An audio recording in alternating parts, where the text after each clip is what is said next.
Hello students, welcome to our channel climax mathematics classes. मैं R K Ranjan आपके बीच आज हम लोग नेक्स्ट सेट का सॉल्यूशन का टर्म लेते आए हैं, जिसमें हमारे पास पिछली क्लास में पढ़े थे सेट 2 का सेक्शन नंबर ए और सेक्शन नंबर बी। आज हम लोग पढ़ने जा रहे हैं सेक्शन नंबर सी का कंप्लीट सॉल्यूशन। और देखिए ये काफी इंपॉर्टेंट है, ये 5 नंबर में आपके पास क्वेश्चन आता है सेक्शन सी से क्वेश्चंस, और ये 3 क्वेश्चन बनाना रहता है। जिसमें देखते हैं कि हमारे पास जो क्वेश्चंस हैं सेट सी का, उसमें क्या है क्वेश्चंस। देखिए ये जो सेट सी का जो क्वेश्चन स्टार्ट है वो पहला क्वेश्चन इंटीग्रेशन से। और आप जानते हैं कि इंटीग्रेशन जो है लोगों को अभी टाइम कम वजह से वो रिवाइज नहीं कर पाया है, इसलिए थोड़ा सा कुछ लोगों को क्या है कि समस्या होता है। इसलिए हम 1 बाय 1 सारे टर्म को सोल्यूशन कर करके हम आगे बढ़ा रहे हैं, इसलिए आप ध्यान देंगे और मेरे साथ बने रहेंगे। जैसे हमारे पास जो क्वेश्चंस है उसमें से आपके पास क्वेश्चन जो दिया गया है सेट सी का, सेट 2 का सेक्शन नंबर बी, सेट 2 का सेक्शन नंबर सी।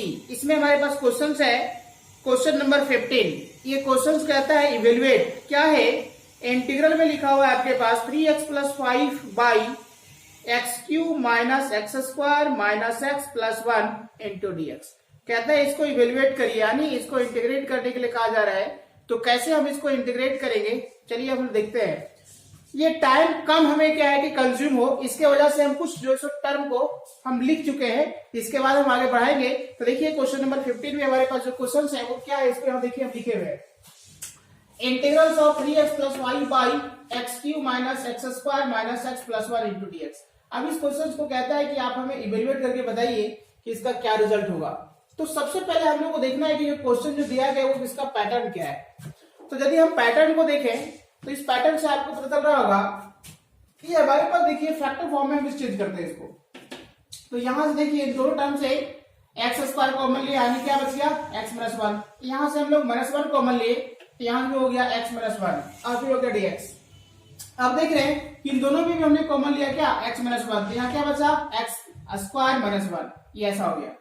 फिर देख रहे हैं कि x - 1 x² - 1 जो लिखा हुआ है इसके बदल लिख सकते हैं a - b। देखो यहाँ पे जो हमारे पास जो दिया गया, इसको x का स्क्वायर यहाँ पे 1 का अगर हम दिया स्क्वायर कर दें तो ये हमें लग रहा है कि a - b और a + b होगा। तो बस इसी को हम आगे बढ़ा करके देखिए लिखे हैं a - b और a + b। नोमिनेटर जैसा था वैसे छापते हुए जा रहे हैं। अब देखिए x - 1 और यहाँ भी x - 1 है, तो x - 1 का क्या हुआ, ये होल स्क्वायर हो गया और x + 1 हो गया। अब हमारे पास ये जो है ये कंप्लीट आया इंटीग्रेशन का पैटर्न में। तो अब देखना है कि इस क्वेश्चन को हम लोग कैसे बनाएंगे। तो अगर हम यदि देखें इस टर्म को तो ये पता चल रहा है कि इस क्वेश्चन को हम लोग बनाने के लिए क्या है पार्शियल फ्रैक्शन मेथड्स का यूज कर सकते हैं। तो हम लोग अब इस क्वेश्चन को बनाने के लिए पार्शियल फ्रैक्शन मेथड्स का यूज कर रहे हैं, इसलिए थोड़ा सा आप ध्यान देंगे कैसे हम लोग यहाँ डिस्कस करते हैं।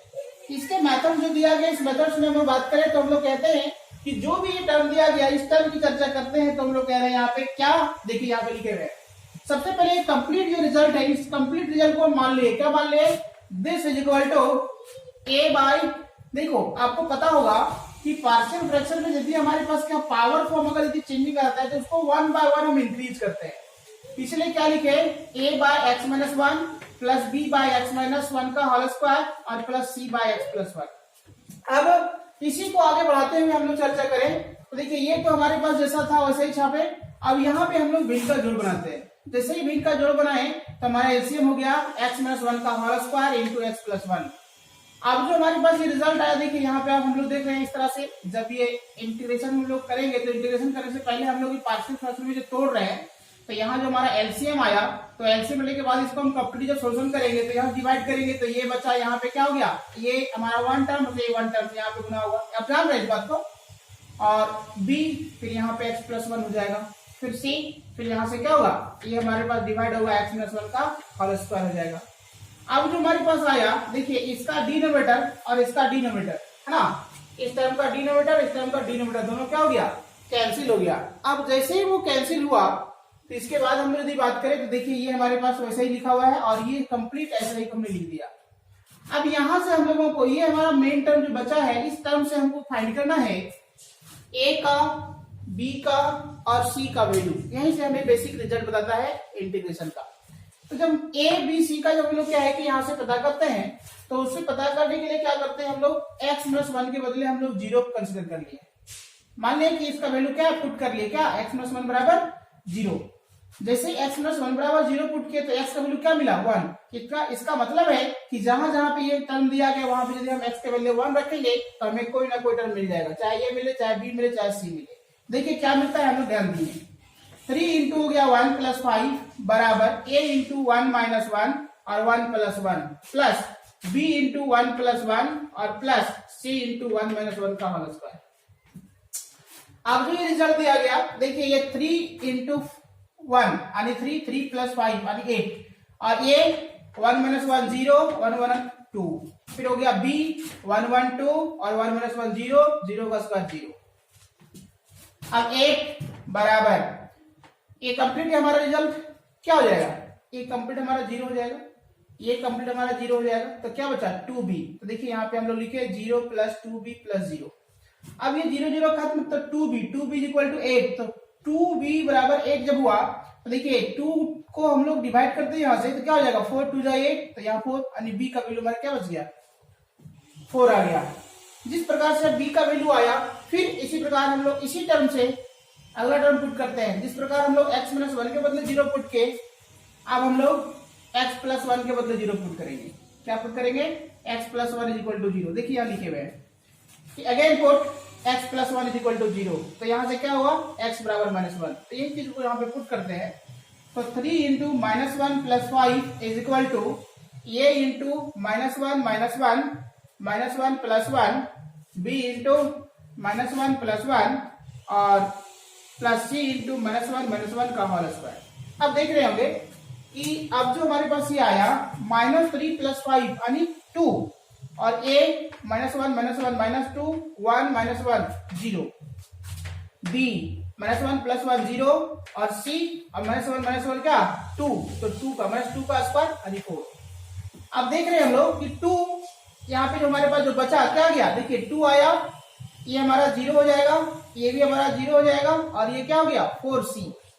अब जैसे ये 4c आया तो अगर हम बात करें यहाँ पे 4c के लिए तो देखिए इसी को हम लोग अब कहते हैं क्या कि 4c इज इक्वल टू 2।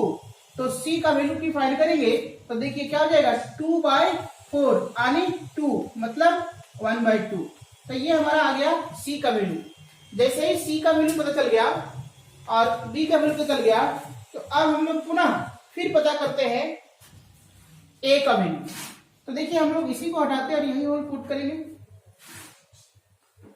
एक बात आप ध्यान देंगे कि देखिए यहाँ जो हमारे पास जो दिया गया है, जिसमें से हम लोग फाइंड कर चुके हैं, क्या फाइंड कर चुके हैं, c का वैल्यू 1/2 और b का वैल्यू 4। ये दो बातें हम लोग फाइंड कर चुके हैं। अब हमें फाइंड करना है a। तो a की फाइंड करने के लिए देखो यहाँ पे लिखा हुआ ये स्क्वायर का फॉर्म है। तो अगर हम यदि यहाँ पे x का वैल्यू कुछ भी पुट करेंगे तो हमें क्या करेगा, वो स्क्वायर होने के लिए वो आएगा नहीं वैल्यू। तो हम लोग कैसे फाइंड करेंगे, तो देखिए अननोन वैल्यू हम लोग पुट करते हैं जो हम लोग कैलकुलेशन करने में हमको कोई समस्या ना करे और सिंपल आ जाए, इसलिए हम लोग पुट कर दिए x बराबर 0। अब जैसे हमने x बराबर 0 पुट करते हैं तो देखिए ध्यान देंगे यहाँ पे कितना आ जाएगा 3 into 0 plus 5 is equal to a into 0 minus 1 into 0 plus 1 plus b into 0 plus 1 plus c into 0 minus 1 का होल स्क्वायर। अगर हम देखें तो ये कितना आएगा, ये 5, ये क्या हो जाएगा 0 into minus 1 into plus 1 plus b into 1 plus c into 1। तो फिर से हम लोग देखें यहाँ पे तो 5 इज इक्वल टू क्या हो गया, ये माइनस ये प्लस b और plus c। a plus b plus c is equal to क्या है 5 माइनस ये प्लस b और plus c is equal to क्या है 5। हमें फाइंड क्या करना है, a का वैल्यू। देखिए b और c का वैल्यू पता है, यहाँ पे सबमिट करिए। ये को इधर ले आइए, कितना हो जाएगा, a माइनस में था प्लस हो जाएगा और ये हमारे पास हो जाएगा फिर क्या b प्लस c माइनस 5।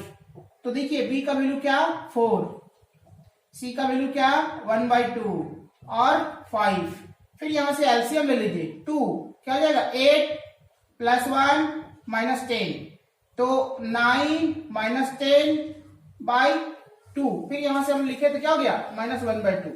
तो देखिए a बराबर हमारे पास आ गया -1/2। क्या आया यही पे लिखते हैं a इक्वल टू -1/2, ये हमारे पास वैल्यू आ गया। तो जैसे ही a b c का वैल्यू आता है, इसके बाद यदि हम सोल्यूशन तक यदि पहुंचते हैं तो क्या यहाँ तक सोल्यूशन तक पहुंचते हैं और कैसे हम लोग को लिखना होगा, चलिए देखते हैं। यहाँ पे लिखते हैं फिर इतना के बाद हम लोगों को कहना है क्या ना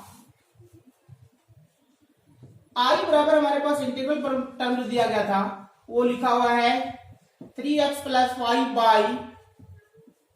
5/(x - 1) का whole square into x + 1 dx। अब देखिए इसको हम लोग पार्शियली जो तोड़ने का जो काम किए हैं वो देखिए यहां पे लिखे हैं दिस।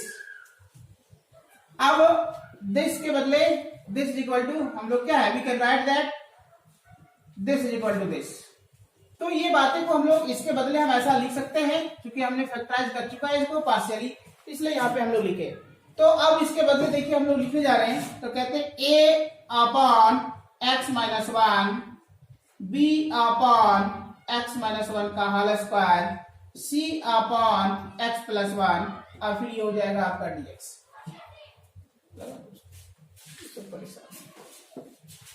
अब देखिए जिस प्रकार से ये दिया गया है तो हम लोग आगे बढ़े कि ये क्या होगा। तो इसी प्रकार देखिए अब इसको इंटीग्रल को हम लोग अलग अलग कर देते हैं। जब ये इंटीग्रल को अलग अलग करते हैं तो हम क्या लिखेंगे देखेंगे एक बार, a/(x - 1) dx प्लस b/(x - 1) का whole square dx plus c/(x + 1) dx। तो हमें एबीसी का वैल्यू पता ही है, उस वैल्यू को भी हम लोग यहाँ पुट करेंगे और इंटीग्रेट करेंगे। अब हमारा कोई काम नहीं बचा। देखिए ए को हम लोग पहले बाहर रखिए इंटीग्रल्स का और लिखिए x - 1 dx प्लस बी को भी, और ऐसा करते हैं ये हमारा इंटीग्रल डायरेक्ट होगा नहीं, इसको हम ऊपर ले जाते हैं। जब नोमेटर के टर्म में चेंज करेंगे तो x - 1 के पावर हो जाएगा -2 dx, है ना, और c ये आपका हो जाएगा 1x + 1 dx। अब आपके दिमाग में आ रहा होगा तो इसको भी चेंज कर सकते हैं। जी नहीं, इसका इंटीग्रेशन फॉर्मूला हम जानते हैं इसलिए हमारा इंटीग्रेट इसको कर लेंगे, लेकिन इसका इंटीग्रेशन फॉर्मूला नहीं हम लोग जान रहे थे, इसीलिए हम इसको क्या किए नोमेटर में हम लोग चेंज कर लिए। अब देखिए a का वैल्यू क्या है हमारे पास -1/2, लिखिए यहाँ पे -1/2, और 1 बाय अगर यदि क्या है लीनियर फॉर्म रहता है तो उसका होता है इंटीग्रेशन log, तो लिखिए log x - 1। b का वैल्यू कितना है 4, तो लिखिए आप 4, और ये जो लिखा है उसके लिए इंटीग्रेट करेंगे। तो जानते हैं कि x के पावर अगर कोई भी नंबर दिया जाता है तो इंटीग्रेट करने में 1 जोड़ा जाता है, तो 1 जोड़ेंगे तो आएगा -1/-1। अब c के बदले क्या है 1/2, तो लिखिए 1/2, और फिर यहां से पुनः कहेंगे हम लोग log x + 1। अब कंप्लीट हो जाने के बाद यहाँ पे कहेंगे हम लोग प्लस c। अब इसको सिर्फ फॉर्मेट में सेट करके लिख देना है, बस कंप्लीट आंसर हो जाएगा। तो फॉर्मेट में सेट करके कैसे लिखेंगे देखिए, एक स्टेप और हम लोग बढ़ते हैं।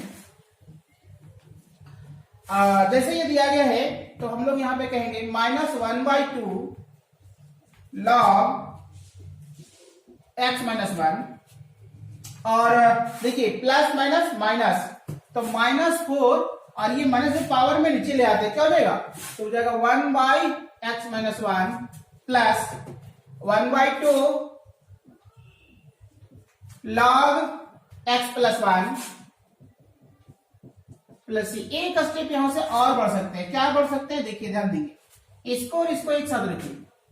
जब एक साथ रखेंगे log में है तो 1/2 को कॉमन भी ले लो, तो क्या क्या बचा यहां से log x + 1 और माइनस log x - 1, और ये आपका हो गया क्या -4/(x - 1) प्लस c।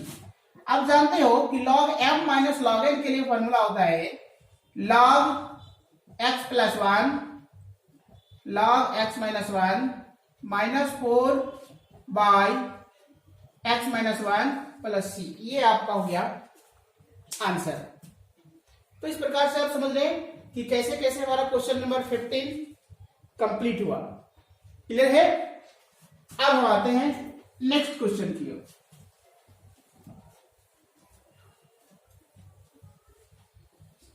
देखिए इंटीग्रेशन क्या है, ये बहुत सिंपल टर्म है, बस आपको ध्यान ये देना है क्या, प्रैक्टिस। प्रैक्टिस यदि है, कंसेप्ट क्लियर है, तो इंटीग्रेशन आपको बहुत इजी वे से बनेगा, है ना। तो हम लोग अब आते हैं नेक्स्ट जो क्वेश्चन है, वह भी हमारा इंटीग्रेशन से ही है। तो देखेंगे कि हमारे पास जो क्वेश्चन है वो क्या है। क्वेश्चन नंबर हम लोग लिखते हैं 16। जो क्वेश्चन में लिखा हुआ है क्या, integrals of x plus 2 upon root under x square plus 2x plus 3 into dx।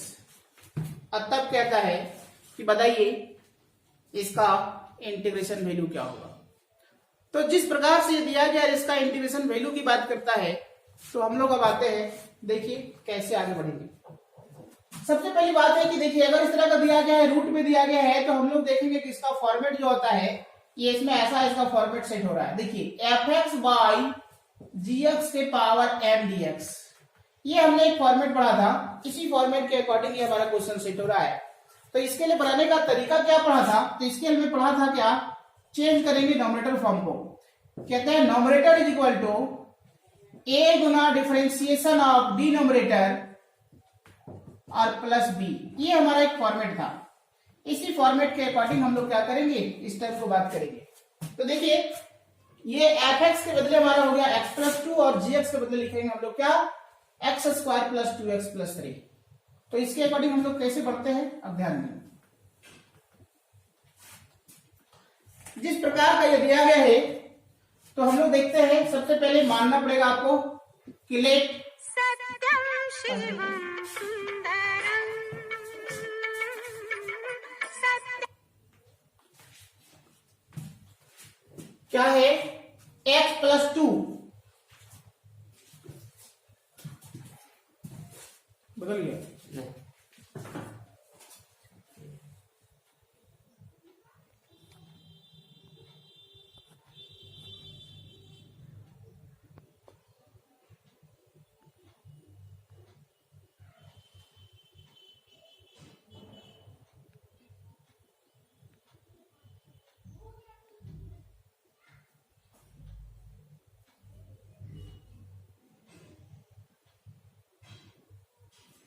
क्या है, ऐसा लिखा हुआ है x plus 2 upon x square plus 2x plus 3। तो इसको हम लिखे एफ एक्स बराबर a गुना डिफरेंशिएशन ऑफ डिनोमिनेटर और जी एक्स प्लस बी, ये हमारा फॉर्मेट था। तो इसी को लेकर के हम देखिए यहां से क्या लिखे हैं, जो लिखे हुए इतना this is equal to this. अब यहां से हम लोग पता करते हैं अब कि a का वैल्यू क्या और b का वैल्यू क्या। तो देखिए बात करेंगे, x plus 2 equal to a into, इसको डिफरेंशिएट करिए, क्या हो जाएगा, एक्स स्क्वायर के बदले 2x, 2x का क्या हो जाएगा 2 इंटू 1 और b का क्या हो जाएगा, 3 का क्या हो जाएगा 0 और प्लस b। तो अगर हम देखें यहां से फिर, तो x plus 2 equal to a into 2x plus 2 और प्लस b। अब क्या हुआ, x प्लस 2 का x प्लस 2 है, a का a हो गया, और ये देखिए वैसे सिंपल लिखे 2x प्लस 2 और b का b। तो ये जो हमारे पास आया x प्लस 2, ये मेन टर्म है। दिस नॉमिनेटर जो यहाँ लिखा हुआ है, मतलब नॉमिनेटर के बदले हम इतना लिख सकते हैं, ये और ये दोनों आपस में बराबर है। लेकिन बराबर कब है, जब a और b का वैल्यू यहाँ पुट करेंगे। तो अभी फिलहाल हमारे पास a और b का अननोन वैल्यू है। तो अब हम पता करते हैं कि a का और b का वैल्यू क्या है। चलिए कैसे पता करते हैं, तो लिखते हैं x प्लस 2 बराबर a Guna x 2a plus b। अब जैसे वो ऐसा दिया गया, देखिए वेरिएबल्स ये है, वेरिएबल्स ये है, कांस्टेंट ये है, कांस्टेंट ये है, तो इसको इक्वेट करिए। लिखिए इक्वेटिंग द सेम कोफिशिएंट या वेरिएबल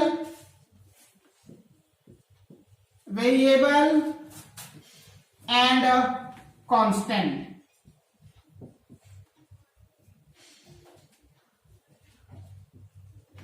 कांस्टेंट। तो देखिए x के बदले आ जाएगा कितना, x बराबर हो जाएगा 2ax और 2 बराबर हो जाएगा 2a प्लस बी। तो ये x से हमारा कैंसिल हो गया, तो यहां पे a के बदले हम लोग कर सकते हैं 1/2 और यहां से b की बात करेंगे तो b बराबर 2 माइनस यहां से हो जाएगा 2a, तो 2 माइनस 2a के बदले कितना 1/2, 2 कैंसिल हो गया तो यहां से क्या बच गया 2 माइनस 1 यानी कितना 1। तो ये हो गया हमारा b का वैल्यू। तो जिस प्रकार से आप देख रहे हैं कि a का और b का वैल्यू हम लोग फाइंड कर चुके हैं। अब आते हैं आगे इसके सॉल्यूशन को नेक्स्ट बढ़ाते हैं। तो क्या हुआ, तो कहते हैं हम लोग कि नाउ आई बराबर जो क्वेश्चन दिया गया हमारे पास उसको पहले लिखिए आप। तो लिख रहे हैं हम लोग तो हो जाएगा ऐसा कि x square plus 2x plus 3 into dx। अब देखिए x प्लस 2 जो हमारे पास लिखा है, x प्लस 2 के बदले हम लोग क्या लिख सकते हैं, देखिए x प्लस 2 के बदले हम क्या लिख चुके हैं, इसको लिख सकते हैं क्या है, देखिए 2 इंटू 2x प्लस 2, अच्छा ये का वैल्यू नहीं है ना, ये है कि a into 2x plus 2 plus b। तो देखिए ऐसा लिखे और upon root under x square plus 2x plus 3 और dx। अब इसको आगे बढ़ाते हैं तो क्या होगा, तो देखेंगे हम लोग लिखते हैं कि a into 2x plus 2 upon root under x square 2x plus 3 plus b into root under x square plus 2x into dx। जब ये ऐसा दिया गया, देखिए a को आप बाहर करिए कॉमन के रूप में, तो 2x प्लस 2 बाई क्या हो जाएगा, तो देखिए यहाँ पे हो जाएगा x square plus 2x plus 3 और dx। और b के बदले b को भी आप बाहर करिए, तो यहाँ पे 1 upon root under x square plus 2x plus 3 into dx। अब देखिए a का वैल्यू हम लोगों को पता है, क्या है a का वैल्यू, देखिए यहाँ निकाल चुके हैं, a का वैल्यू 1/2 और b का वैल्यू 1, तो इसको रख दीजिए 1/2 2x प्लस 2 बाई, या इसको इंटीग्रेट ही कर दें। देखिए अगर हम इसको z मानते हैं रूट को छोड़ करके, किसको x square plus 2x plus 3 को अगर हम z मानते हैं, देखिए इसका डेरिवेटिव यहाँ ऊपर प्रेजेंट है, देखिए एक्स स्क्वायर का 2x होगा और 2x का 2 होगा है। तो इसको हम अगर डायरेक्ट लिखे, देखिए ऐसा लिख सकते हैं क्या, ऊपर हो जाएगा dz और नीचे हो जाएगा z के पावर 1/2, रूट में है मतलब पावर 1/2 हो गया, और प्लस b का वैल्यू कितना है 1, देखिए यहाँ पे 1, तो ये हमने 1 लिखा और a जो लिखा है इसके बदले क्या हो जाएगा, तो यहाँ जो हमारे पास दिया गया इसको फॉर्मूला में अभी कन्वर्ट करते हैं, इसका कोई इंटीग्रेशन ऐसे होता नहीं है। तो हम लोग क्या कर रहे हैं, देखिए एक्स स्क्वायर का लिखे हम लोग एक्स स्क्वायर, अब 2x जो लिखा है उसको लिख सकते हैं हम लोग 2 इंटू एक्स इंटू 1। ये 1 को हम लोग कह ले रहे हैं यहाँ पे कि देखिए अगर इसको a प्लस बी का स्क्वायर अगर हम कंसिडर करें तो x हो गया a, फिर हो गया 2ab, b जगह पे क्या काम कर रहे हैं यहाँ 1, तो हम लोग को अगर a प्लस बी का स्क्वायर का फॉर्मूला में सेट करें तो लिख सकते हैं हम लोग +1 का स्क्वायर माइनस 1 का स्क्वायर, और ये 3 जो लिखा हुआ है 3 लिखे, ये अपने से हम लोग लिखे, ये क्या है फॉर्मूला में कन्वर्ट करने के लिए -1 को जोड़ दिए और -1 को घटा दिए, फिर 1/2, देखिए z जो इसको ऊपर ले जाइए तो z के पावर कितना जाएगा -1/2 और dz, ठीक है। और यहाँ पे हो गया आपका +1 और फिर से यहाँ पे कहते हैं तो 1 बाई क्या हो जाएगा रूट अंडर क्या हो जाएगा, तो कहेंगे x प्लस 1 का होल स्क्वायर, और देखिए यहाँ पे -1 का स्क्वायर 1 और प्लस 3 और dx। इसके बाद 1/2, देखिए z के पावर 1/2 लिखा हुआ है माइनस में, इसमें जानते हैं इंटीग्रेट करते हैं तो क्या होता है 1 जोड़ते हैं, तो 1 जोड़ेंगे तो यहां से क्या हो जाएगा z के पावर हो जाएगा +1/2 और ये हो जाएगा आपका +1/2 +1, और फिर से यहां से अगर बात करें तो इसको हम लोग कह रहे हैं ऐसा, क्या कह रहे हैं, ये दिख रहा है देखो तो नीचे, ये क्या है x प्लस 1 का ये हो गया आपका होल स्क्वायर, देखो यहाँ पे 3 में से 1 चला जाएगा, कितना बचेगा 2, ये हो गया 2 और फिर हो गया यहाँ से dx। अब इसके बाद पुनः देखिए हम लोग और बढ़ते हैं तो क्या कहते हैं इसके लिए, देखेंगे यहाँ पे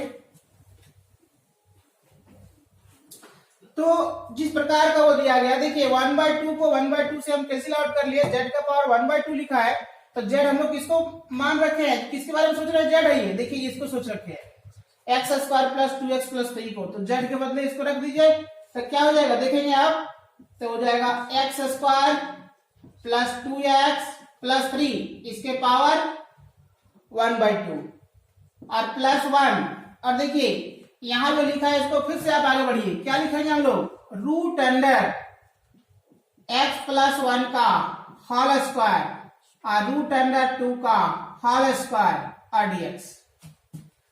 अब देखिए ये जो हमारे पास दिया गया, ये 1/2 को लिखते हैं हम रूट अंडर, फिर कहते हैं x square plus 2x plus 3 plus ये 1 को आप लिखे ना लिखे कोई दिक्कत नहीं है, तो 1/रूट अंडर, अच्छा ऐसा करिए, इसका भी हमारा एक फॉर्मूला हो गया, क्या 1/रूट under x square plus a square, तो इसके लिए फॉर्मूला है log x plus root under x square plus a square. अब देखिए इंडेफिनिट है इसलिए हम लोग इंटीग्रेशन में क्या करते हैं, लिखते हैं प्लस सी, इसके बाद root under x square plus 2x plus 3 log x plus 1 root under, देखिए इसको कंप्लीट तोड़ते हैं तो ये वही चीज आएगा टूट करके, देखिए ये कहां से है, यहां से बन के आया था, ऐसा ऐसा फिर ऐसा, तो इसका मतलब ये वही चीज हमारे पास लिखा हुआ है, इसके कंप्लीट में हम लिख सकते हैं, कंप्लीट कितना, x square plus 2x plus 3 और प्लस सी, यही आपका हो गया आंसर। ये है हमारा इंटीग्रेशन का सॉल्यूशन। तो आप समझ गए होंगे कि कैसे कैसे हम लोग क्वेश्चंस को सॉल्व कर रहे हैं और 1 बाय 1 हम लोग चेक कर रहे हैं। क्वेश्चन बहुत इजी है, बस थोड़ा सा बातों को समझना है, कैसे कैसे ये टर्म आगे प्रोसीड होता है। तो अब इसी के बाद अगले क्वेश्चंस के लिए हम चलते हैं, और वह जो क्वेश्चन है वो है आपका वेक्टर से। तो चलिए ऐसा है, लिखते हैं हम लोग वेक्टर्स का क्वेश्चंस को। नेक्स्ट है क्वेश्चन नंबर 17। जो 17 का क्वेश्चन जो है ये वेक्टर से है और बहुत इजी क्वेश्चन है, बस आपको कॉन्सेप्ट थोड़ा सा ध्यान रखना है, तो 1 बाय 1 क्लियर हो जाएगा। तो आते हैं क्वेश्चन नंबर 17 में। क्या लिखा हुआ है 17 नंबर में, देखिए दिया हुआ है, क्या दिया हुआ है, कह रहे गिवन दैट वेक्टर्स, ये जो है वो दिया हुआ, जिसमें से लिखा हुआ है आपका 2i cap minus 3j cap plus k cap, and vectors b बराबर लिखा हुआ है i cap minus k cap. Then find करने के लिए कह रहा है पहला नंबर में कि 2 into vectors A minus vectors B. दूसरे नंबर में बात करता है कि वेक्टर्स ए के मैग्नीट्यूड्स का स्क्वायर। तीसरे नंबर में कहता है vectors A dot vectors B. चौथे नंबर में कहता है कि vectors A cross vectors B. और पांचवें नंबर में क्वेश्चन पूछा हुआ है कि projection of vectors A on vectors B. ये 5 क्वेश्चंस 5 नंबर के लिए। तो चलिए हम लोग बात करते हैं कि कितना सिंपल है 5 क्वेश्चन 5 नंबर के लिए, जिसमें हम लोग आते हैं क्वेश्चन नंबर फर्स्ट का सोल्यूशन की ओर चलते हैं। देखिए लिखा हुआ है 2 into vectors A minus vectors B. इसका मतलब क्या हुआ कि वेक्टर्स ए में आप 2 गुना कर लीजिए और बी के वेक्टर से घटा दीजिए। तो देखिए बहुत सिंपल है, 2 लिखिए और वेक्टर्स ए क्या लिखा है उसको लिख लीजिए आप। तो 2i माइनस 3j और plus k cap. Minus vectors b के लिए क्या लिखा हुआ है तो लिखिए आप i cap minus k cap. तो देखिए कितना जाएगा 2 2 जा 4, 4i 6j और 2k माइनस i और प्लस k। अब इसको जोड़ेंगे 4 और i जब यहाँ पे घटेगा एक, कितना जाएगा 3i, यहाँ j है ही नहीं तो यहाँ पे क्या हो जाएगा -6j, और k में क्या है देखिए 2 और एक यहाँ 3, तो यहाँ पे हो जाएगा 3k।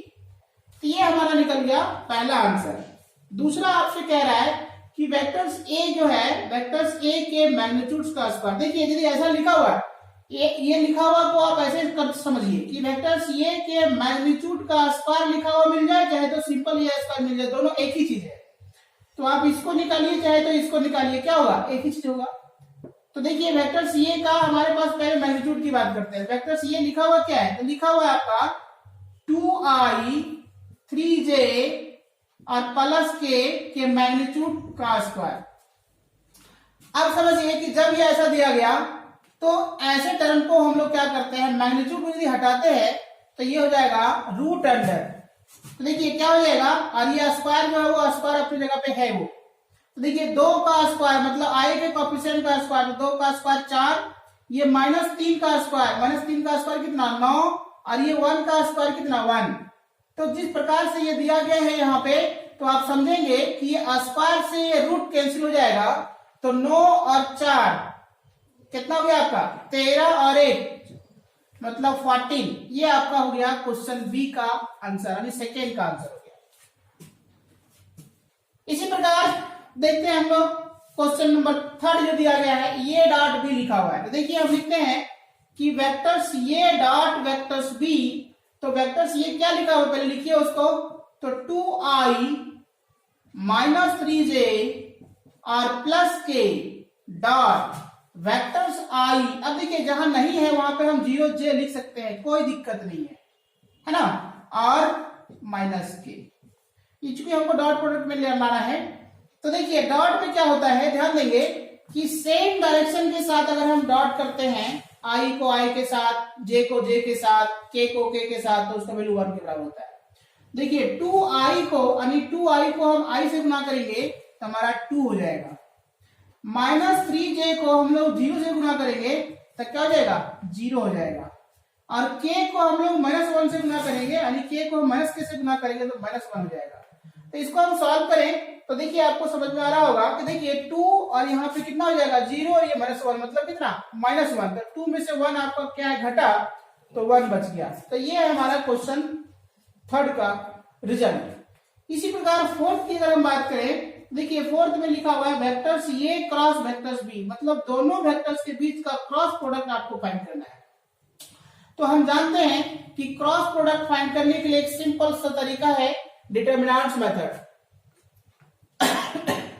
तो हम लोग डिटरमिनेंट्स मेथड से बात करें तो देखिए लिखते हैं i j k, और i का कोएफिशिएंट मतलब वेक्टर सी में क्या लिखा हुआ है, तो लिखा हुआ है 2 -3 और 1, और j में क्या है सेकंड वेक्टर्स के लिए क्या है, तो 1 0 -1।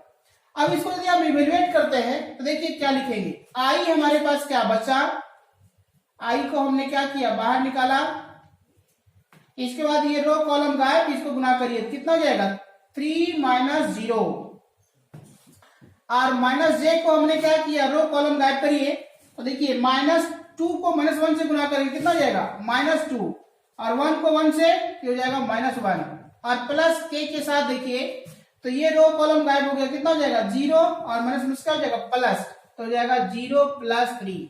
तो इसी को हम आगे बढ़ाएं तो कह सकते हैं हम लोग कि 3i -2 और -1, -3 को हम गुना करेंगे माइनस से, तो हो जाएगा +3j और +3k, क्योंकि 3 + 0 3 को यहाँ पे लिखे तो ये यही हमारे पास जो आया, जो हो गया vectors a cross vectors b का प्रोडक्ट। अब एक क्वेश्चन और बचा है, वह है क्वेश्चन नंबर 5, जिसमें से कह रहा है कि projections of vectors A on B. देखिए इसका फॉर्मूला है, हम लिख रहे हैं क्या है, projection of vectors A on vectors B, projection of vectors A on vectors B. तो इसके लिए डायरेक्ट हम लोग फॉर्मूला पढ़े हैं, क्या पढ़े हैं कि vectors A dot vectors B by magnitudes of vectors B का वर्ग। ये हमारा फॉर्मूला है। देखिए वेक्टर सी वेक्टर बी का डॉट प्रोडक्ट वैल्यू हम लोग निकाल चुके हैं। कितना, देखिए यहाँ पे वेक्टर सी का डॉट प्रोडक्ट वैल्यू कितना है हमारे पास 1, तो यहाँ लिख दिए 1। और वेक्टर्स बी के मैग्नीट्यूड, तो वेक्टर्स बी यहाँ लिखा हुआ है, इसका मैग्नीट्यूड पे लिखिए, तो क्या लिखा हुआ है आई माइनस के का मैग्नीट्यूड, तो ये 1। अब देखिए आई का, इसका मैग्नीट्यूड फाइंड कर रहे हैं, तो आई के कोएफिशिएंट का स्क्वायर मतलब 1 का स्क्वायर, और जे तो है ही नहीं, के कोएफिशिएंट -1, तो -1 का स्क्वायर कितना हो जाएगा 1, और रूट अंडर क्या हो जाएगा 1, और ये हो जाएगा 1, तो फिर कहेंगे 1/√2। ये हो गया आपका आंसर। ये है क्वेश्चन नंबर 17 का कंप्लीट आंसर। अब इसी प्रकार से आते हैं नेक्स्ट क्वेश्चन में, और यह जो क्वेश्चन है वो है आपका 18, और ये जो 18 नंबर जो क्वेश्चन है वो है आपका 3 डायमेंशनल ज्योमेट्री के स्ट्रेट लाइन से। तो हम लोग अब आते हैं और स्ट्रेट लाइन के क्वेश्चन को डिस्कस करते हैं कैसे होगा वन पर।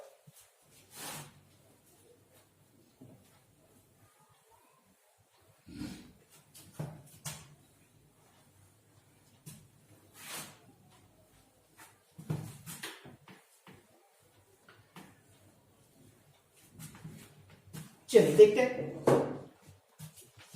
क्वेश्चन नंबर जो 18 है, ये क्या लिखा है, इसको हम लोग लिख रहे हैं, ध्यान देंगे। कह रहा है कि find the shortest distance between two lines. देखिए तो हम लोग कहते हैं given that the equation of lines are, क्या क्या है, तो ऐसा है कि वेक्टर्स आर बराबर i plus 2j plus 3k plus lambda i minus 3j plus 2k। Again vectors R बराबर 4i 5j 6k plus mu 2i 3j और k। अब देखिए ये दोनों लाइंस की अगर हम बात करें तो देखेंगे कि ये लाइंस को शॉर्टेस्ट डिस्टेंस फाइंड करना है, तो सबसे पहले आप पहचानिए कि ये जो लाइन है वो अस्क्यू लाइन है या पैरेलल लाइन है। तो हम देख रहे हैं कि दोनों लाइंस के वेक्टर्स b जो है, देखिए वेक्टर्स ये b हो गया और ये भी b हो गया। दोनों वेक्टर्स की बात करें तो दोनों वेक्टर्स b भी जो है यानी b1 b2 जो है वो डिफरेंट वेक्टर्स है। तो इसका मतलब है कि ये जो लाइन है वो अस्क्यू लाइंस है। तो अस्क्यू लाइंस के शॉर्टेस्ट डिस्टेंस फाइंड करने को देखिए वेक्टर फॉर्म में हमने बताया था कि वेक्टर्स d बराबर क्या बताया था, vectors a2 minus a1 into dot product of vectors b1 cross b2 upon vectors b1 cross b2 के मैग्नीट्यूड और फिर ये मॉडुलस। ये हमने पढ़ा था वेक्टर फॉर्म में शॉर्टेस्ट डिस्टेंस निकालने के लिए जब आपके पास कोई भी दो अस्क्यू लाइन दिया जाता है तब, तो इसके लिए निकालने का शॉर्टेस्ट डिस्टेंस निकालने का फॉर्मूला है।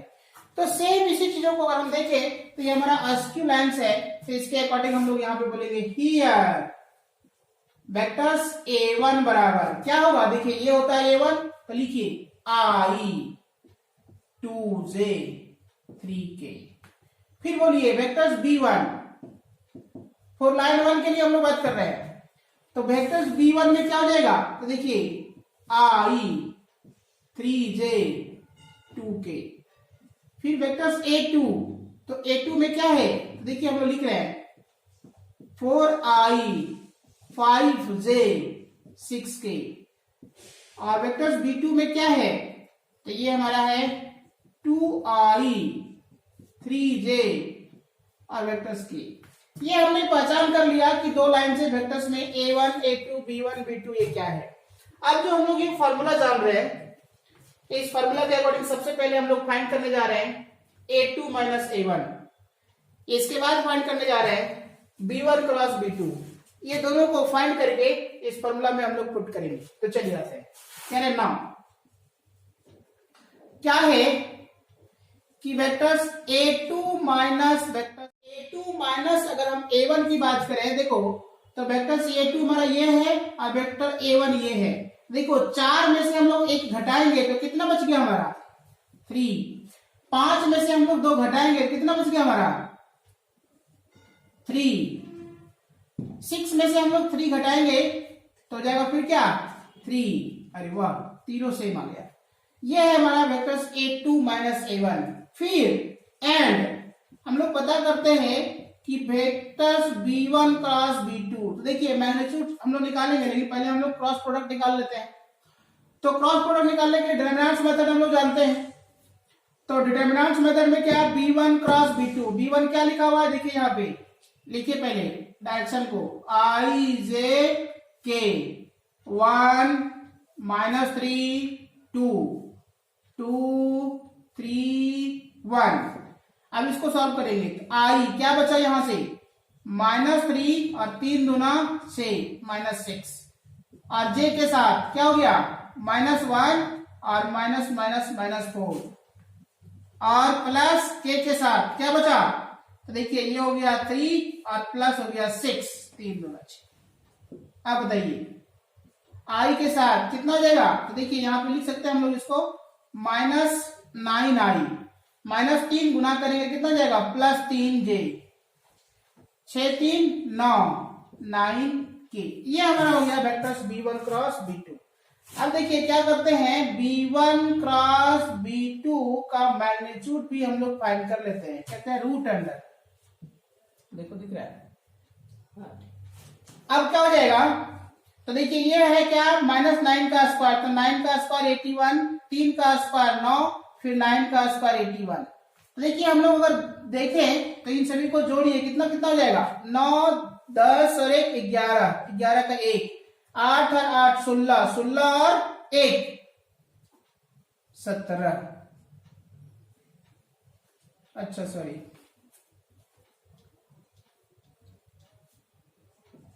ये हो गया हमारा 171 जो कहते हैं B1 क्रॉस B2 आ गया। अब हम लोग क्या है आते हैं फॉर्मूला की ओर। तो फॉर्मूला की ओर आने के लिए पहले लिखना पड़ेगा कि late D be the shortest distance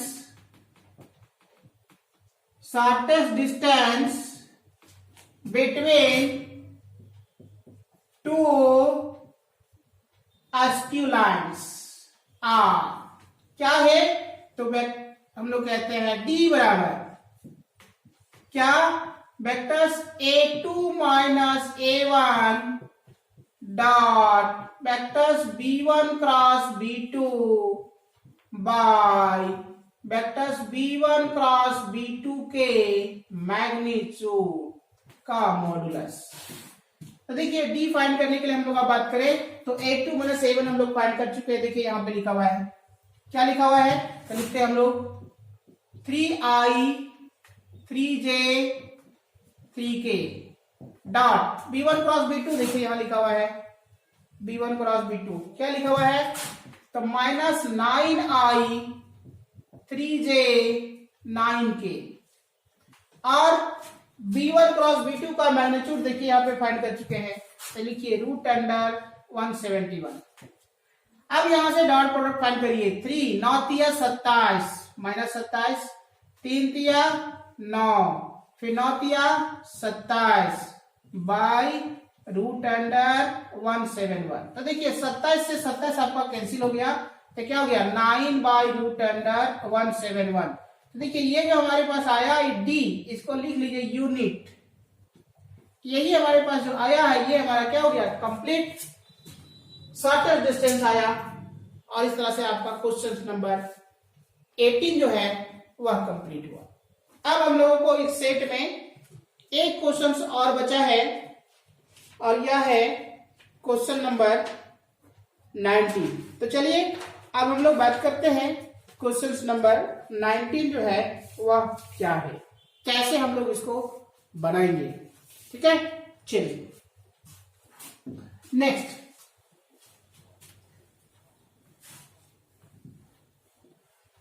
question number जो 18 है वो आपका लीनियर प्रोग्रामिंग प्रॉब्लम से है, जो बहुत ही सिंपल है। ये आपको फाइंड करने मिलता है ग्राफिकली और कहता है कि आप ग्राफिकली शो करके बताइए कि इसका मैक्सिमम या मिनिमम, कुछ भी पूछा जा सकता है, मैक्सिमम या मिनिमम क्या होगा। तो देखिए जैसा ये क्वेश्चन लिखा है उसमें लिखा हुआ क्या है, इसको हम लोग डिस्कस करते हैं। तो क्वेश्चन नंबर 19 में मैक्सिमाइज पूछ रहा है, मैक्सिमाइज z बराबर 4x प्लस वाई, और साथ ही साथ सब्जेक्ट टू द कांस्टेंट जो दिया गया है वो लिख दिया गया x plus Y less than equal to 50 और 3x plus Y less than equal to 90 and x comma Y greater than equal to 0। यही तो हमारे पास दिया गया और कहता है इसको मैक्सिमाइज करके बताइए इसका रिजल्ट क्या होगा। तो चलिए देखते हैं हम लोग कैसे मैक्सिमाइज करते हैं, कैसे यहां तक हम लोग पहुंचते हैं।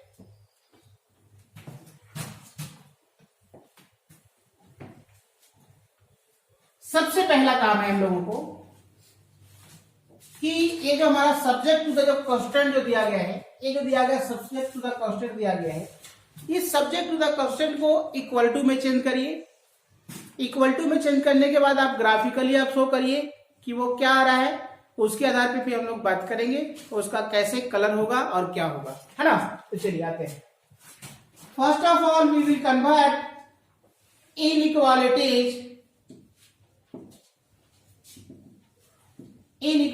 To equality.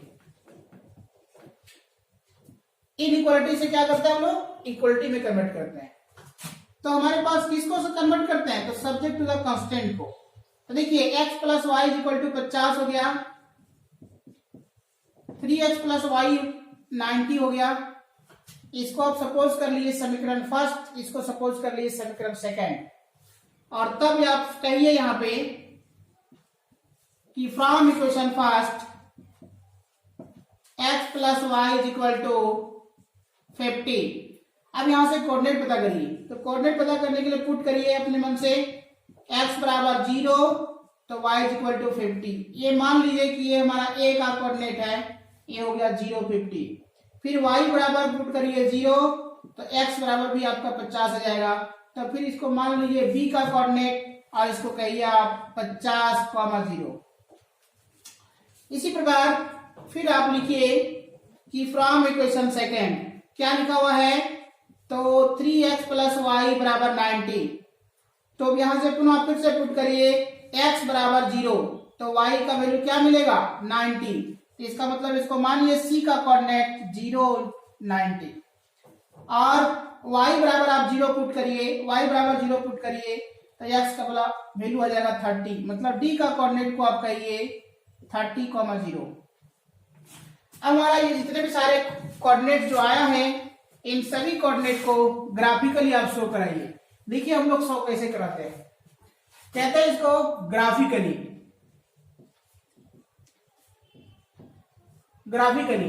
ये हम लोग खींच रहे हैं लाइनिंग को, और लाइनिंग के अकॉर्डिंग हम लोग बात करते हैं एक्स एक्सिस और वाई एक्सिस, एक्स एक्सिस और वाई एक्सिस। अब जैसे ही हम लोग एक्स एक्सिस वाई एक्सिस कहते हैं तो ये जो हमारे पास जो पॉइंट दिया गया है इस पॉइंट के अकॉर्डिंग हम लोग क्या करेंगे, यहाँ कोऑर्डिनेट बनाते हैं। तो देखिए यहाँ 10 से अगर मान लिया हम इसको 10 से लें तो हमारे सारे बातों को सारे कोऑर्डिनेट्स हमारे पास आ जाएंगे। अगर हम 1 2 3 लेते तो बहुत लंबा जाएगा, इसलिए हमको उतना लेने की जरूरत नहीं है। हम लोग क्या करेंगे और ज्यादा लेंगे, तो देखिए 10 20 लेते हैं तो हमको क्या होगा, सभी टर्म जो है सो बहुत टर्म शॉर्ट में टर्म आ जाएगा। इसलिए हम लोग क्या करते हैं, यहाँ से इंटरवल का बाद जो हम लोग ले रहे हैं इंटरवल वो 10 का ले रहे हैं। 10 20 30 40 50 60 70 80 90 100। फिर कह रहे हैं 10 20 30 40 50 60 70 80 90 100। -10 -20 -30 -40 -10 -20 -30 -40 और बढ़ा सकते हैं, लेकिन हम लोग यहाँ जरूरत नहीं है आगे, इसलिए हम छोड़ दिए। अब देखिए पहला जो हमारे पास जो पॉइंट्स है, इन सभी पॉइंट्स को वहां पे प्लॉट करिए, रखिए। तो क्या लिखा हुआ है 0 50, एक्स का वैल्यू 0, वाई वैल्यू 50, मतलब हमेशा मिलेगा कहाँ पे, वाई एक्सिस पे। तो देखिए 0 50 यहाँ पे मिला, इसको आप डार्क कर दीजिए और डार्क करने के बाद यहाँ लिख दीजिए कि ये क्या हो जाएगा, ये 0 50 है। इसी प्रकार से बी पॉइंट्स पे जाइए, तो बी पॉइंट्स क्या है यहाँ पे 50 0, मतलब एक्स का वैल्यू 50 और वाई वैल्यू 0, मतलब हमेशा एक्स एक्सिस पे मिलेगा। तो कहां पे, देखिए यहाँ पे मिलेगा, डार्क करिए और यहाँ पे पॉइंट लिखिए बी और फिर कहिए आप 50,0। अब ये दोनों एक लाइन जो 2 पॉइंट्स बना था, ये दोनों पॉइंट्स को क्या करिए, हम मिला दिए। अब दोनों पॉइंट्स को क्या रखने के बाद मिला दीजिए, मिलाने के बाद देखिए एक लाइन तैयार हुआ। ये जो लाइन तैयार हुआ, इसी लाइन को हम लोग कहते हैं, किसका इक्वेशन है, देखिए इस लाइन का, इस इक्वेशन का ये क्या ग्राफ है, ये x + y < 50। अब देखिए लेस देन लिखा है, इसका मतलब है कि इसका सॉल्यूशन जो मिलेगा, सॉल्यूशन रिजल्ट जो मिलेगा वो डिक्रीजिंग ऑर्डर में मिलेगा। मतलब देखिए इसको एरो करके हम समझाते हैं, एरो कर दिए। अब इसी प्रकार दूसरे पॉइंट्स की बात करें हम लोग, दूसरे लाइन की बात करें, देखिए सी में 0 90, तो 0 90 क्या हो गया, तो देखिए फिर मिलेगा ये y एक्सिस पे। देखिए सी का पॉइंट्स को y एक्सिस पे कहते हैं हम लोग, ये हमारा सी मिला 0 और 90। डी में कह रहे हैं क्या हो जाएगा 30, तो देखिए यहां पे मिलेगा, जिसको हम लोग डी कह रहे हैं 30,0, 30,0। फिर इन दोनों को मिला दीजिए। अब बनाएंगे ग्राफ पेपर में बनाएंगे, हम लोगों को यहां समझना था इसलिए ऐसे लिख रहे हैं। अब यहां जो आएगा इसको हम लोग क्या कहेंगे, x यानी 3x + y फिर < 90। ये हमारे पास हो गया। इसका मतलब है ये भी बता रहा है कि इसका आंसर सॉल्यूशन जो है वो सॉल्यूशन रीजन जो है वो डिक्रीजिंग ऑर्डर में मिलेगा, यानी नीचे मिलेगा। काहे, देखिए लेस देन की बात करता है, लेस देन मतलब इस के टर्म में ऑरिजिन शामिल होगा। तो ऑरिजिन शामिल होने के लिए देखिए बताइए, इधर से हम कलर करेंगे तो इधर का रीजन हम ढूंढेंगे तब हमारा ऑरिजिन शामिल मिलेगा, या इधर से अपर की बात करेंगे तब ऑरिजिन शामिल मिलेगा। तो देखेंगे नीचे का मिलेगा, है ना। हाँ, इसी प्रकार नेक्स्ट देखिए ये जो हमारे पास लिखा है इसको कहते हैं नॉन नेगेटिव कांस्टेंट। ये हमेशा सभी में रहेगा और सभी में रहता है, तो ये बताता है आपको कि x का वैल्यू हमेशा जो होगा वो 0 से बड़ा मिलेगा और y का जो वैल्यू मिलेगा वो हमेशा 0 से बड़ा मिलेगा। मतलब x > 0, देखिए ये लाइन बताता है y एक्सिस, x > 0 जो है ये y एक्सिस बताएगा, जो कहता है x > 0, मतलब इसका सॉल्यूशन रीजन किधर होगा, अपर होगा, मतलब y एक्सिस से ऊपर। फिर दूसरा जो है y > 0 लिखा हुआ है, तो देखिए y > 0, देखिए इसको कहते हैं, इस लाइन को कहते हैं। तो ये लाइन y > 0 मतलब इसका सॉल्यूशन क्या होगा, अपर होगा। तो अब आपको ढूंढना है इसमें से कि सॉल्यूशन रीजन कौन होगा। सभी का जो कॉमन रीजन जो है वो सभी के इनइक्वालिटीज को फॉलो करते हुए कौन सा रीजन है जो हम लोग कलर कर सकते हैं। तो देखिए ये लाइन का क्या है, बोल रहा है रीजन नीचे मिलेगा, इस लाइन का भी कह रहा है नीचे मिलेगा, ये लाइन कह रहा है ऊपर मिलेगा, ये लाइन कह रहा है ऊपर मिलेगा। देखो ये पार्ट जो हमारा है ये सॉल्यूशन रीजन होगा। एकदम बहुत तरीके से आप समझेंगे तो आपको पता चलेगा कि कितना सिंपल है ये रीजन को ढूंढना, लेकिन कॉन्सेप्ट आपको क्लियर रहेगा तब, नहीं तो फिर कंफ्यूज में हो जाओगे और लगेगा पता नहीं कौन सा किसी को हम लोग कलर करें। लेकिन वैसा कुछ नहीं है, बहुत ही सिंपल है, बस आपको ध्यान देना है। अब देखिए ये जो रीजन हमारे पास है, इसी रीजन को कहते हैं हम लोग, इस रीजन को हम लोग कहते हैं फिजिबल रीजन। क्या कहते हैं, फिजिबल रीजन या सॉल्यूशन रीजन, है ना। फिजिबल रीजन या सॉल्यूशन रीजन, या इसी को कहा जाता है सैटेड रीजन। अब हमारा देखिए ये सैटेड रीजन या फिजिबल रीजन जो हमारे पास लिखा हुआ है, ये बताइए ये बॉन्डेड है या अनबॉन्डेड है। ये बॉन्डेड है। जब बॉन्डेड है तो अब कौन कौन सा कोना से ये बॉन्ड हुआ है। तो देखिए कोना से जो बॉन्ड हुआ है उसमें से क्या है, देखिए एक कोना हमारा ये है, दूसरा कोना ये है, तीसरा कोना ये है और चौथा कोना ये है। देखिए एक कोना, दो कोना, तीन कोना हमको पता है, लेकिन एक कोना नहीं पता है, चौथा कोना। तो हम क्या करेंगे, अब चौथा कोना को हम लोग पता करेंगे। तो चौथा कोना को पता कैसे करेंगे, तो देखेंगे हम लोग क्या करेंगे, तो कोना हम लोग को निकालने के लिए कंडीशन है कि ये दो लाइन इंटरसेक्ट करके ये पॉइंट्स बना है। इसका मतलब है कि हम लोग इंटरसेक्शन पॉइंट्स निकालने के जो दो लाइंस का सोल्यूशन हम जानते हैं, उस लाइन का सोल्यूशन करेंगे। तो पहले क्या करते हैं, मान लेते हैं कि लेट P जो हमारे पास जो लिखा हुआ है XY, यही PXY जो है ये हमारा इंटरसेक्शन पॉइंट है। और इसके बाद हम लोग यहाँ पे कहते हैं जो इंटरसेक्शन पॉइंट है उसमें क्या कह रहे हैं कि let PXY be the intersection points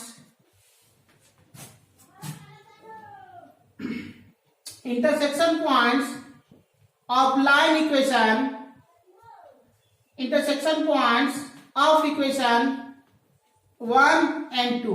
देखिए ये दोनों लाइन से मिलकर के क्या है कि इंटरसेक्ट किया है, यही दोनों लाइन जो क्या किया यहाँ पे इंटरसेक्ट किया, इसलिए हमने यहाँ पे कह दिया।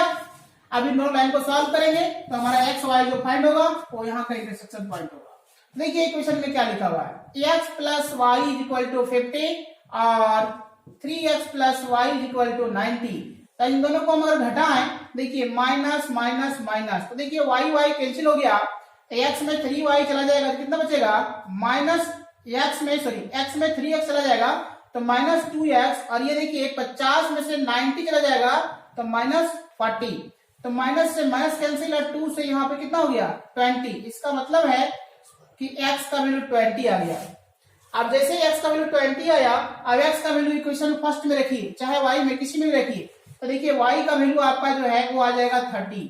कितना आएगा 30। इसका मतलब x और y जैसे ही आया तो यहाँ का जो पॉइंट हमारा p जो है ये हो गया आपका 20 और 30। अब जैसे 20 और 30 हम लोगों को बदल गया, तो अब हमको जानना है क्या कि ये जो हमारे पास जो सोल्यूशन रीजन जो दिया गया है इस पे कौन सा कोना पे मैक्सिमम होगा। जो देखिए आपसे पूछ रहा है मैक्सिमा, कौन सा कोना जो है इस ऑब्जेक्टिव फंक्शन में मैक्सिमम होगा। तो हम लोग अब देखिए बात करते हैं, ध्यान देंगे, जिस प्रकार का ये दिया गया तो हम लोग कहते हैं यहां से क्या, कॉर्नर पॉइंट, कॉर्नर पॉइंट, और ये z बराबर जो ऑब्जेक्टिव फंक्शन जो होता है उसी को लिखते हैं हम लोग, तो फॉर x प्लस वाई। अब देखिए कौन कौन कोना, पहला कोना ऑरिजिन, तो लिखिए 0 के साथ क्या क्या 0 0। अब z बराबर यहां लिखिए 4 इंटू 0, 4 इंटू 0 प्लस 0 बराबर 0 हो गया। फिर कौन सा कोना, देखिए a वाला पॉइंट्स क्या क्या है a में, तो ये लिखा हुआ है 0 और 50, तो यहां पुट करिए z इक्वल टू कितना हो जाएगा 4 इंटू 0 और प्लस 50 बराबर आपका आ गया 50। फिर कौन सा कोना, देखिए P वाला, तो लिखिए P के लिए क्या लिखा हुआ है 20 और 30, तो Z बराबर कितना 4 इंटू 20 और प्लस 30, देखिए 4 गुना 8 80, 80 प्लस 30 कितना 110।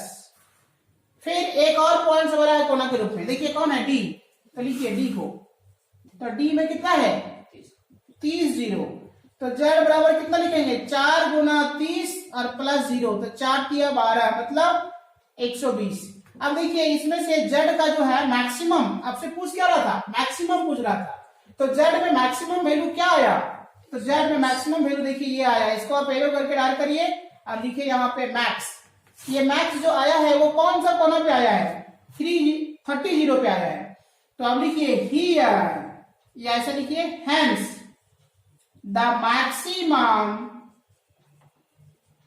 Value of Z, the maximum value of Z is equal to 120 at the point, कौन सा पॉइंट पे D में कितना है 30 और 0।